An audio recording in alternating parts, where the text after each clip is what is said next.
Hello Dino Navy, my name is Siron, and welcome to today's off-topic video.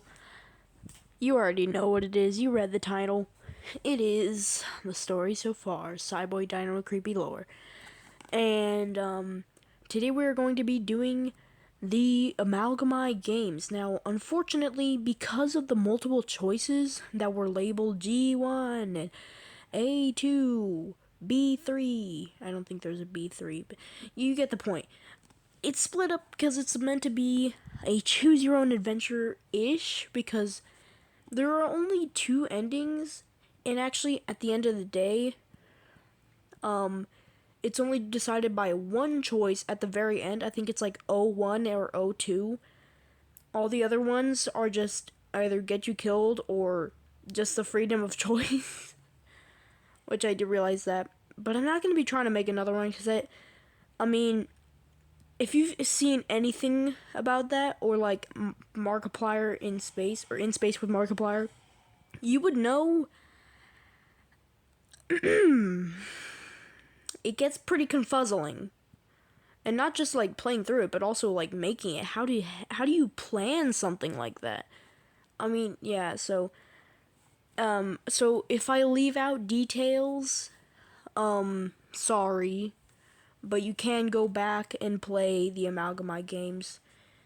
Okay, so basically it starts off with Nori, which is our main character, and she's waking up in her alley. She is homeless, in case you didn't pick up on that. Also, I realized there's a lot of typos in the beginning of the thing, which is really weird how that got through the cracks, like how I didn't even notice it. But anyway, so she's woken up in her alley off of a mattress, and she had a newspaper as a blanket, but I guess she didn't really need it because it's in the middle of June. All right, it's real hot, and she's like soaked in sweat. You know, she's like, oh my gosh. She's like, I'm hungry, so she goes and finds a Panera somewhere, quite a bit of ways away, but still. She goes in there, and basically, after not even 5 minutes go by, she's like asleep or resting on one of the tables, and an employee goes there. It's like, you had to buy something if you're gonna stay here. She's like, what? And she's like, you gotta buy something. What can 2 zotes get me? Actually, yeah, it's pronounced zote. Alright, I don't know why. Where is it getting those pronunciations? The AI? I don't know. But anyway, it's, yeah, she's like, nothing. So she ends up leaving, then she goes back. But then she realizes, so she ends up going back to an alley. Then she realizes, wait a second, this is not my alley. And then she sees a person going into some sort of door out of a building. And then she's like, So, canonically, I'm just gonna do the canonical, things. If you want to know what happens if she doesn't follow the man, or she doesn't do any of the other choices. Canonically, she follows him, obviously. And the man was just, like, one of the crew, who was just running a teeny bit late, but that's fine. So, she goes in there, and she's basically, to sum it all up, is like, she's greeted by the people, and Mr. Carter, who is the Amalgomi facade. He's how he first appears. It's that, like, TV man who flies for some reason. It does get explained. Basically, anything can be moved within a certain distance. You know, what's his face? I forgot his name. Something the clown from, One Piece. So imagine that. So he can, within a certain area, he can move everything at will with, like, the Force or something. That's how it, yeah. And I can't figure out how to describe it in words. I have to, like, show you or something. I don't know. I'll probably do a video on that. Okay. So he's Mr.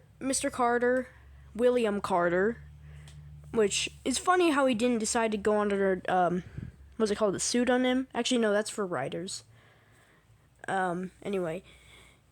Yeah, but he chose his real name. So basically, she gets one of the uniforms, and she's in the games. And it's apparently a show that's being broadcast, So basically, she can't find the lobby. He's like, alright, yeah, put this on, and when you're done, you can go into the lobby and chill. She can't find the lobby, alright? But eventually the games start, so they're all ushered into the starting room. There's like in a line, and there's different floors.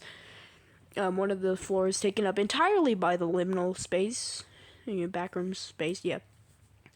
So it's the obstacle course. Pretty sure you know how that goes. Nori's got some plot armor or something. And at the end, there's this girl who's trying to. Okay, at the end, there's a girl who's begging for help. She's like on a cliff, or like at one of the ledges. And the canonical route is that she realizes she definitely will not be able to hold with her as she's like malnourished or something and just weak. So obviously she goes back. She manages to finish the games, or the first game, obviously, and then she's done. She's met. Wait, I didn't explain. Okay, so at the beginning of the first game, right as they're ready to start, Xena's there and she wishes her good luck. So Xena becomes more important a little bit later, but not really. She's kind of just for the Amalgomi games. I don't know if I'll ever do a spin-off. It depends, because there's more important characters, even though Xena is, yeah. Alright, and then, so she's like, why didn't you save her? She's like, I wouldn't be able to hold her. I couldn't have held her weight. So yeah, and then eventually they're ushered into the lobby, and just basically rinse and repeat the same thing, but on the second game, they actually realize, oh frick, these people are actually dying. So the people who were dying in the first game, they were, yeah, so basically the guy's like falling back, and they just onto the hard concrete floor for everybody to see. So yeah, that's not exactly something you want to see when you're, trying to fight for 6 million Zotes.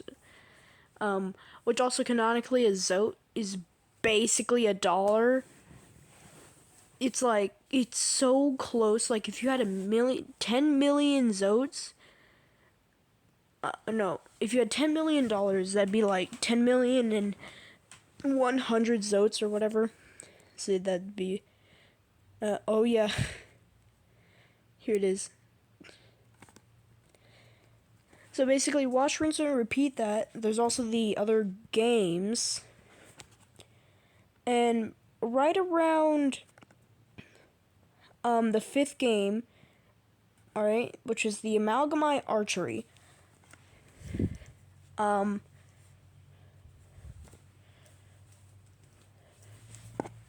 Yeah, so it's basically the archery, and this is why she uses bows. And this is specifically, she gets the choice to shoot Mr. Carter, which doesn't end up well for her. But Xena ends up being eliminated because she's like, I can't do archery for the life of me. So she's like, oh no, just don't die out there. And then they're doing it, alright, and they're going, and she's dead.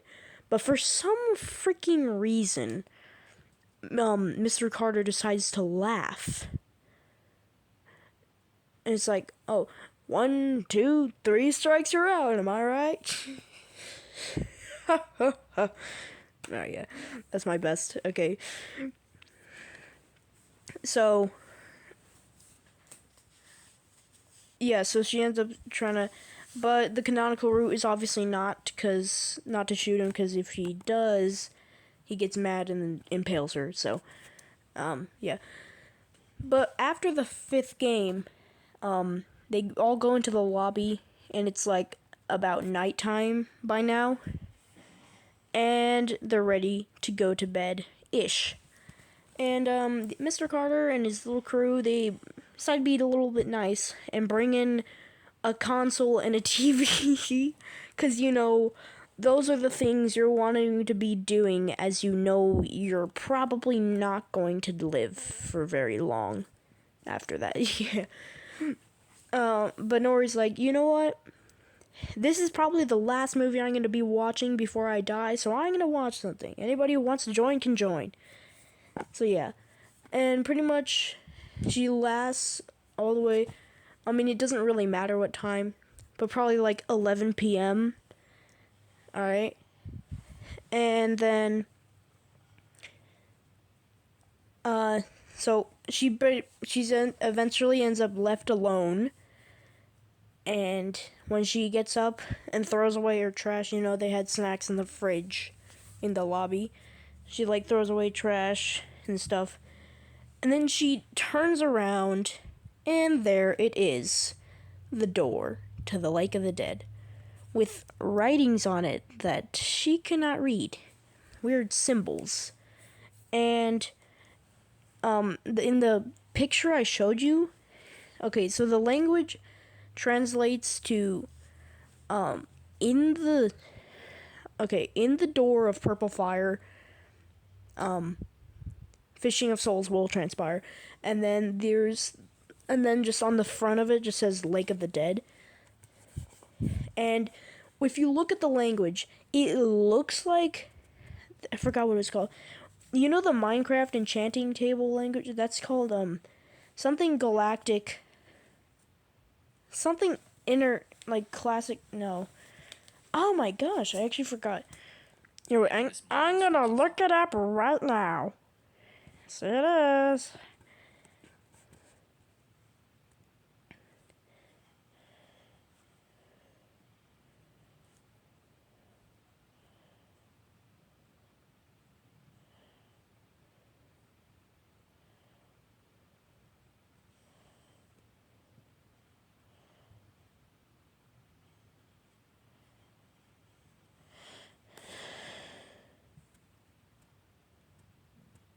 Oh yeah, standard galactic alphabet. So it may look like that, but it is not. The reason being, I've actually looked at, I think it was N. N is different. I know A is the same. C is different. I is different, yeah. So they're pretty freaking similar, but no. And that's why I made a short with my little translator that I have. Also to immortalize it, because some of the letters were getting slight little scratches, like they were gonna fade. So I was like, okay, I'm gonna get all the translations in there so I can immortalize it, because it is not quite the standard galactic alphabet. Yeah. So she's like, whoa, purple flaming door right next to me, floating slightly above the ground, a few inches above the ground. What is this? And obviously the canonical choice is to go through the door, walk through the door. So she does. She finds a dude sitting there with a scythe on his chair, and he's fishing with a weird fishing pole. That's interesting. Also, this dude is not the real person. It's not a person like a Centaurian or a human. Obviously, we know he is the Death Keeper, or the Grim Reaper, basically. And you know how people say oh, Saint Peter's there to say in the afterlife, say whether you go to heaven or hell? That's actually him. I don't know where we got that from. Anyway, so basically she goes up to him, and he does a little explaining, oh yeah, this is the Lake of the Dead, and she's like, is this hell? Of course it's not. Hell is right next door. So basically, she goes, so he gives her a soul pole, which is like a fishing pole, but it allows you to get the souls. So there's so many people that he could have gotten. But out of the entire, like, I know they joked about Siron and like what are the chances of getting Siron's mom, but the chances of getting both Siron and Dixit out of the dogs, Dixit out of the dogs, not and the dogs. So basically she ends up getting Siron and Dixit, and they end up going, but for some reason she like passes out because she's super tired. She passes out, and then Siron and Dixit bring her to her bed, and she's having a dream. One could even say a wet dream, but she's like a female, so obviously not that. You know what I mean. If you know, you know. Alright, so but unfortunately that would be like cross species breeding, which just wouldn't work. So Dixit and Nori cannot work. Anyway, so she wakes up, it's the next day, and nobody knows when, like, Siron and Dixit didn't notice them putting the breakfast in, like the crew. And there's like a whole buffet line of breakfast of all sorts of anything. Whatever your typical breakfast is, that probably was it. Yeah, so she ends up going, and the sixth game begins, which is the two-legged marathon, which is obviously a reference to the six-legged marathon of the, oh my gosh, I can't even speak.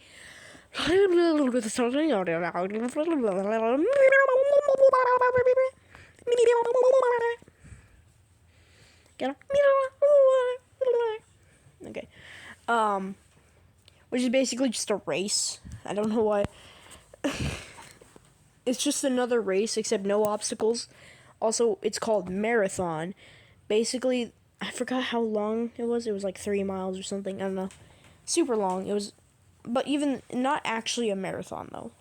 Longer than the obstacle chase, but not as long as the, yeah. Also, okay, so next is Colorfall. So basically nothing happens in it. The next is Colorfall. You also get another choice to push someone off, you know.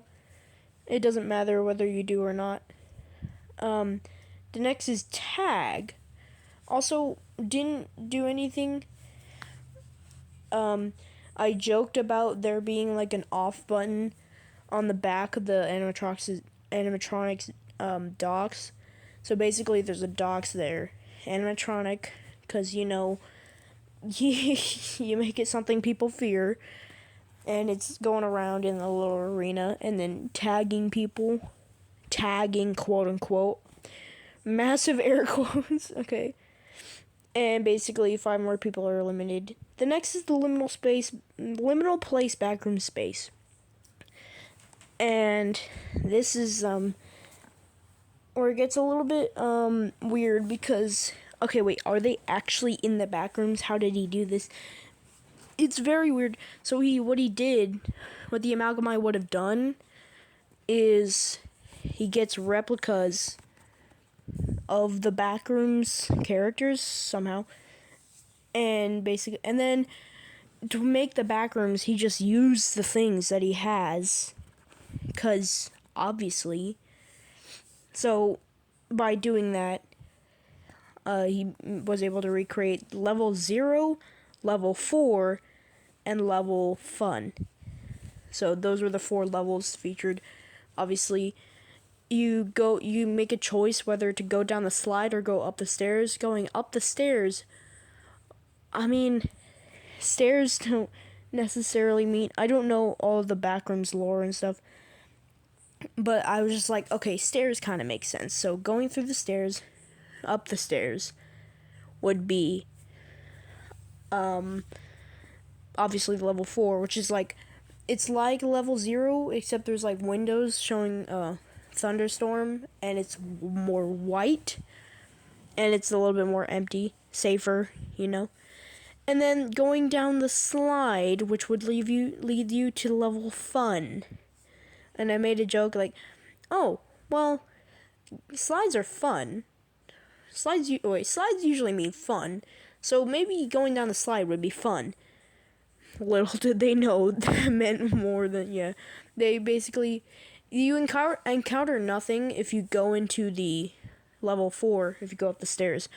But in the level fun, going down the slide, you encounter a party goer. In case that wasn't obvious. A yellow humanoid figure holding a balloon. It wasn't facing them. So yeah, I tried to make it obvious that they were in the back rooms, not just like a liminal space. Yeah. Eventually they get out and they're like, alright, something needs to be done about this thing. Also, yeah, there's the hide and seek. And originally I was supposed to be like, they were doing Blackout. I didn't even decide on what the game Blackout would be, like what the rules were. But anyway. It was originally supposed to be they play Blackout and then they just jump him, or they just like turn on him. They're like, no, we're not playing or something. But then that wouldn't make sense because, okay, you're not playing, you're all eliminated and nobody gets money. Yeah. And it's funny because there actually was money. So yeah. Next is the hide and seek, which is basically they make a plan. So they're like, okay, you know what, we've had enough. So they make a plan. She shows Dixit and Siron, who have been with her the whole time, to everybody. They're like, yeah, alright, we're gonna kill Mr. Carter. Yeah, killing Mr. Carter. And then basically, yeah, the plan is to like wait till he comes in and announces the Blackout game, and then they jump him and try to destroy him, and then they will leave. But it fails miserably, as he doesn't necessarily die, and then he turns into the Amalgomi that we think of the Amalgomi with all that promotional art and on the thumbnail.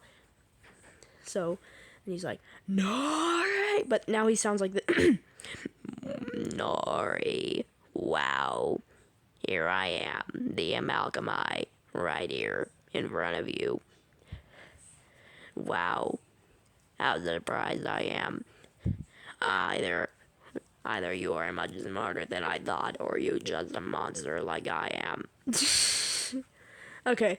So yeah, he basically goes on chasing, and they retreat back into the back rooms once again. They follow the Doc's animatronic into a room. In that room, there's the crystal. The Psyb0i crystal. And so basically, there's the whole thing. The Night Mist animatronic and the Doc's animatronic come on, and Siron fights the Night Mist one. Dixit fights the Doc's one. Symbolic, obviously, or trying to be. And Nori takes on the Amalgomi, or trying to get the crystal. And eventually she does. She takes the dual swords, which are pretty strong. So, Psyb0i, I don't think I've ever said this, but it's pretty freaking strong. Like, diamond levels, or not, like, not diamond level, Lonsdaleite levels of strong. And I'm not saying it's Lonsdaleite, but I'm also saying it's Lonsdaleite, But the thing is, if we were Lonsdaleite, we would have had powers by now. No, obviously it's not Lonsdaleite, but it is that level of strong. So, look up LONSDALE.